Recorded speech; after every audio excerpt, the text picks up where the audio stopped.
Manipur Top Channel dagi video amta update tawjage ngasi phongmase phongda maru oiba paw khara October gi tang 22 da DSO na nongmei kapthorakpada nupi ama sokle Consumer Affairs Food and Public Distribution gi sinmi singna wakat pasang lubada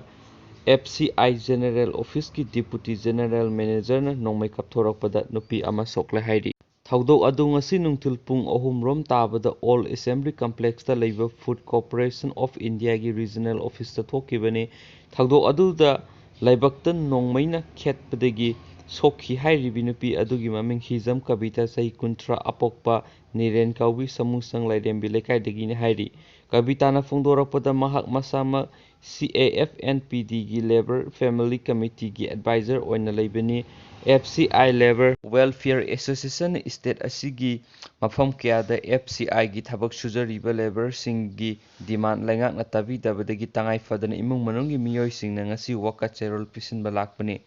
laingak na laukhokiba minimum wages haujik phawba labor singna phangdaba maramna labor singi imung manung awaba kaya mayoknari ningol chakauba yauna lakadoriba kumai harau sing asida labor singi khusuman phangoidra haibigi mipaiba phawre laingakna laukhokiba labor singi oiba minimum wage singba asiga mari lainana FCI gi Deputy General Manager R1 Dr. S James to Bokachero pisinki unaba aduda lujadaba wahai wata sijunarakpadagi nakal anigi marakta ngaiha awai akhum taunaraba matungda S James na nongmei chatkhre lakliba miyoising aduda kihanbaga loinana nongmei kapthorakpada kabita gi leibakta nongmei maruna khetlaga satkibani haina phongdok